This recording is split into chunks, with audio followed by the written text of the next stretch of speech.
With nearly 5,000 specialists dedicated to supporting dealer financial services, Ally has the expertise to help you with your retail finance, F&I, and remarketing needs. We're all better off with an Ally. Contact your local Ally account executive to get started today. Ally, do it right. Welcome to Daily Drive for Thursday, September 11th, 2025. I'm Kellen Walker at Automotive News Congress in Detroit. Today on the show, Hyundai and LG workers are heading back to Korea despite an overture from President Trump to stay. Analysts say Tesla drivers are defecting to legacy brands in big numbers, and ZF will get a new CEO as the supplier restructures and cuts jobs. Plus, TD Cowen's Itay Michaeli talks about how well the auto industry is adapting to tariffs.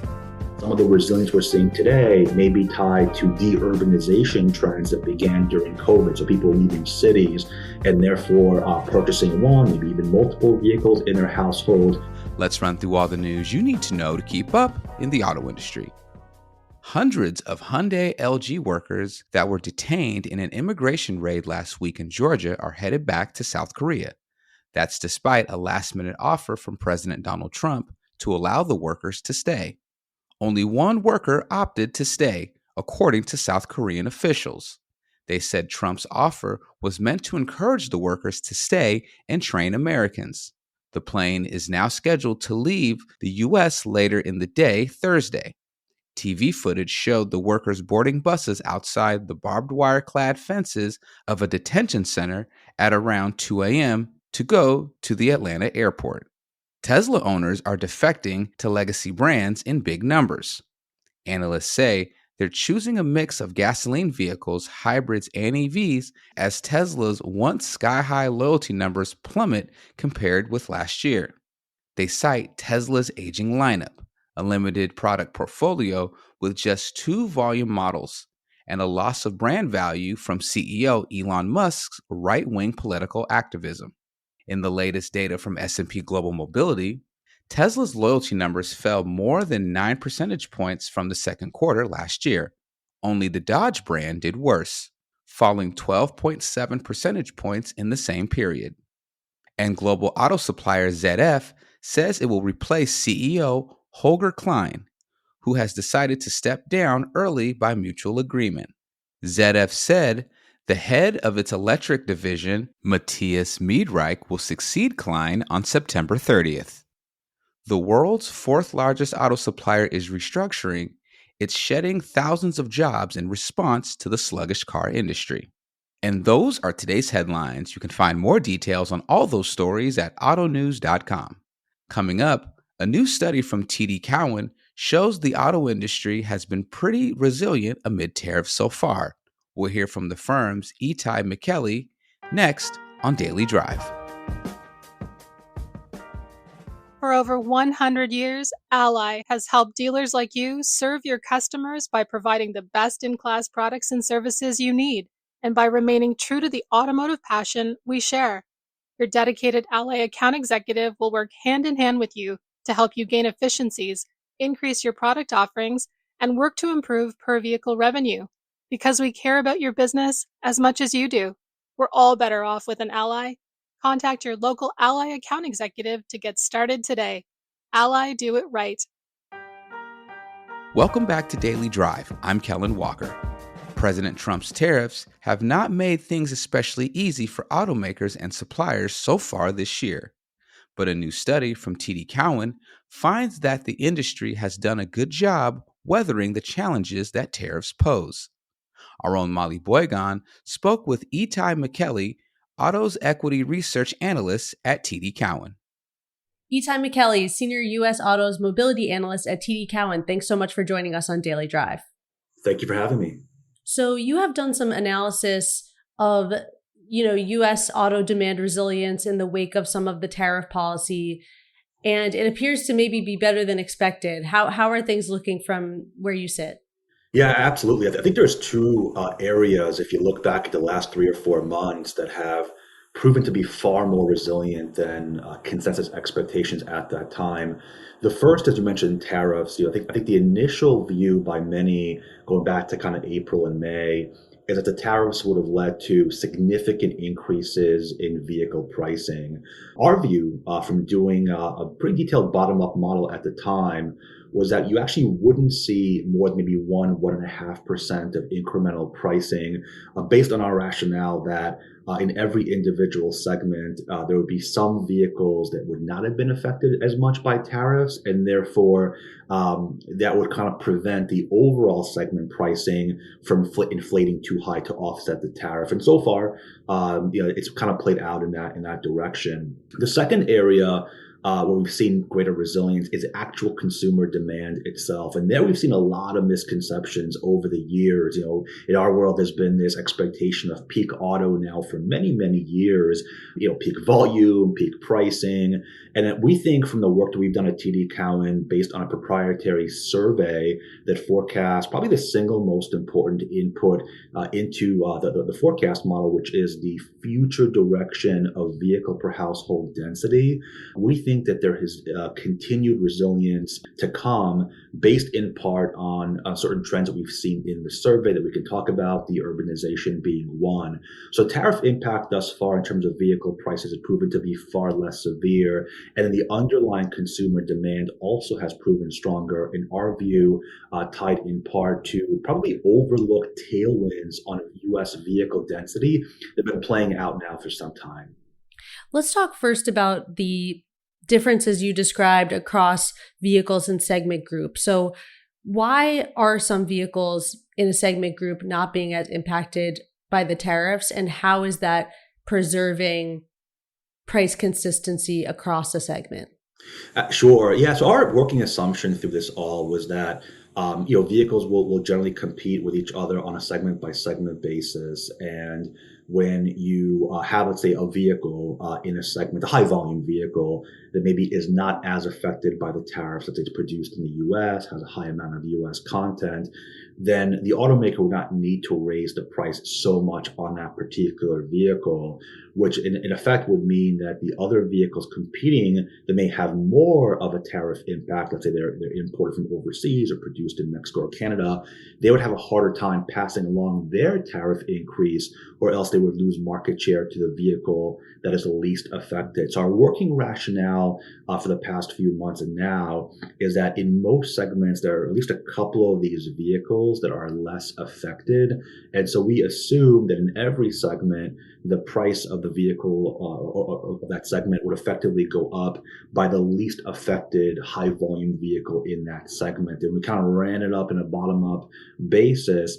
It led to only room for about 1.5% of a price increase itself. So in effect, our view has been that the automakers would largely absorb those tariffs. What's interesting is that as underlying consumer demand has been strong and therefore vehicle inventory has been low, you could argue now there is some room for potential price or mix optimization, not so much directly tied to tariffs, but because of just stronger underlying demand and lower production year to date, that's kept dealer inventory for new vehicles very much in check at about 2.5 million vehicles, still well below historical norms. And when you talk about that stronger underlying demand, that kind of goes back to what you were saying about your predictions for the future direction of vehicle per household density, which, if I understand it correctly, means the numbers of vehicles per household. Is that right? Absolutely, Molly. The U.S. is very unique in the sense that we have the most vehicle per household of any major kind of economy around the world, at about 2 vehicles per household. And one of the reasons why SAR has almost seemingly constantly surprised forecasters, even going back to 07, 08, 09. In our reports, we actually list all the different times where people thought the SAR would go one way directionally and went the other way. One of the reasons that surprise factor exists is because of movements in this 2 vehicle per household density ratio that can really move the needle quite a bit in terms of overall units sold as well as pricing. And so we decided and determined a while ago that to really understand where the cycle is going, you need to have a clear view on consumer desires and needs around personal mobility. And so our survey effectively goes out to people and asks them about their future plans for vehicles per household, which we then use effectively to work backwards towards how many new vehicles we will need. Because there are so many moving factors driving vehicle density up and down at the same time. It's like this arm wrestle you constantly have to kind of keep tabs on.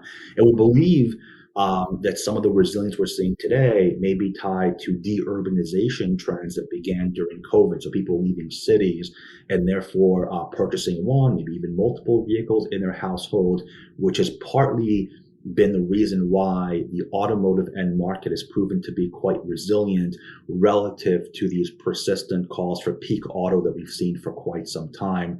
And our latest survey, TD Cowen, that we published just this past June, did show from the survey a continuation of some of these trends going forward.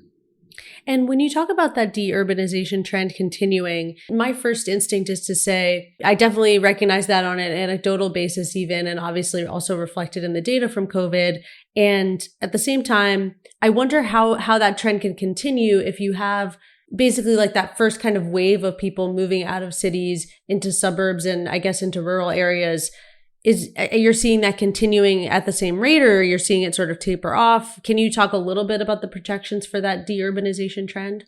It's a great question, because every time we run the survey, we always wonder whether the deurbanization trend will continue. Was it a one-time blip? But so far, having run two surveys at TD Cowen this year, we're seeing that trend still very much show up. And so you're right, it's something we have to consistently track because, as I mentioned, there's so many moving pieces. I've often been asked, is there one trend, around vehicle density?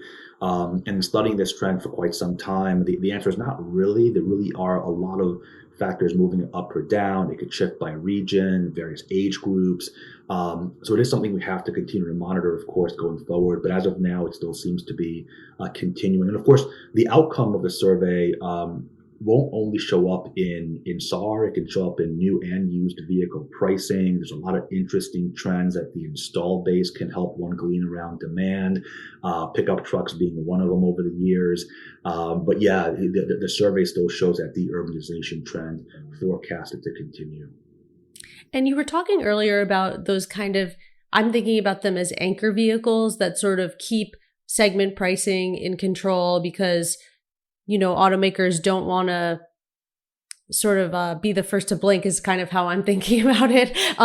And I guess what that also means is that a lot of the automakers are sort of taking the hit when it comes to some of these tariff price impacts, which we've also seen the most recent earnings season.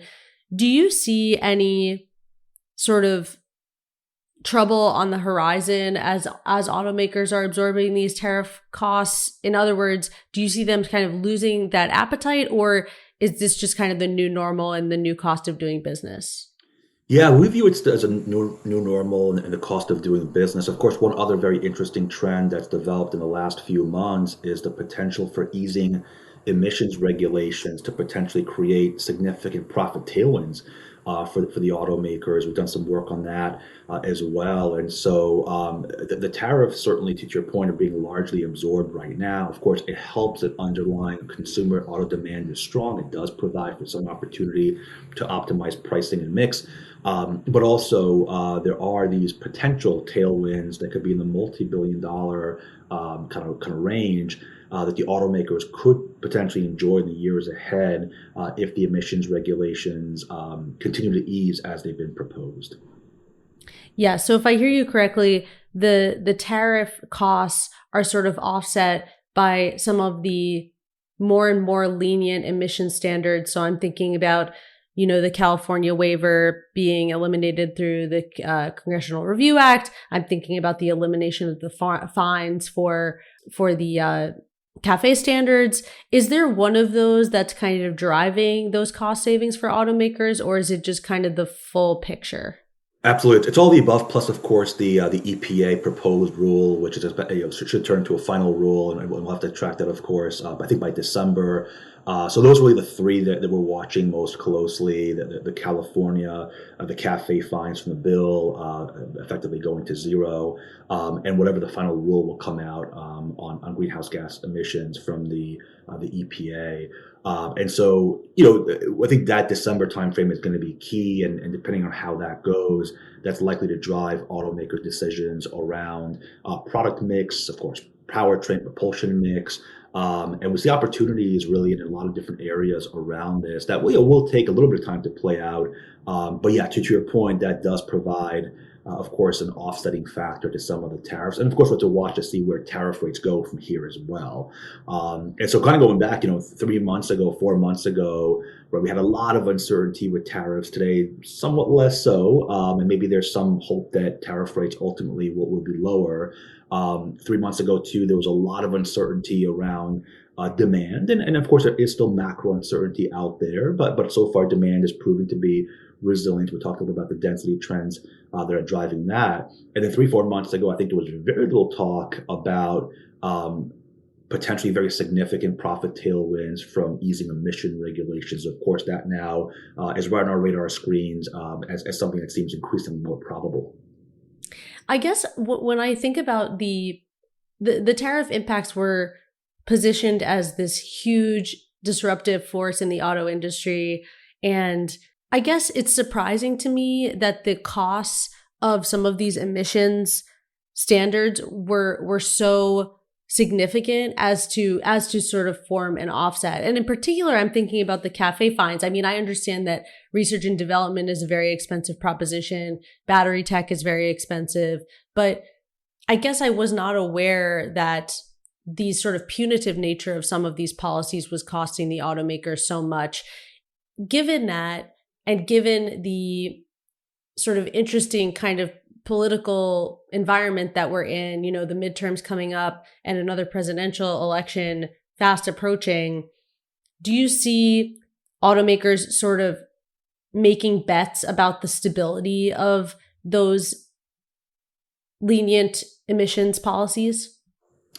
I think once the final rule from the EPA is clarified and comes out, again, I think around December is the target.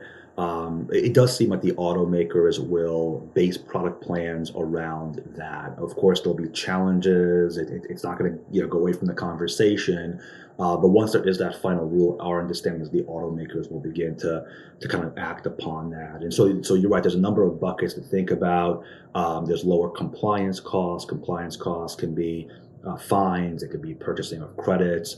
Some of it could be kind of EV to ICE optimization, though that doesn't mean automakers completely, turn their backs to the EV market. We think, they're still investing. They want to be, of course, very strong players over time. There's a lot of reasons for that, but there are some short-term optimization opportunities you could have, if you have easing kind of near-term regulations. Then there's interesting opportunities to optimize within the ICE market as well. You can argue from the work that we've done that there's some opportunity even for SAR to move higher in certain states, and also for more pickup truck demand as well. We still think there's untapped pickup truck demand out there based on some very detailed analysis that we've done on the install base. And then also even some trim mix optimization that can be done on top of that as well. And the last driver, and you mentioned it a little bit too, could be some reduction in R&D spend. Some of that could be resourced, we think, to other projects, but there could be some flow through that could help profitability as well. So those are some of the bigger kind of buckets we're thinking about in terms of what the profit tailwinds potentially could be from this in the years to come. Itay Michaeli of TD Cowen, thanks so much for joining us on Daily Drive. Thank you for having me. That's Daily Drive for today. I'm Kellen Walker. Thanks to Automotive News executive producer Jake Neer, as well as our own Lawrence Iliff for his reporting for today's podcast.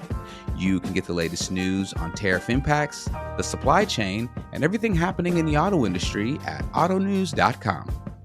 We'd love to hear from you. Let us know what you think of the show and the topics we covered today.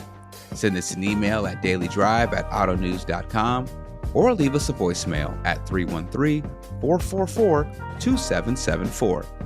And if you enjoy the podcast, remember to like, leave a review, and subscribe so you never miss an episode.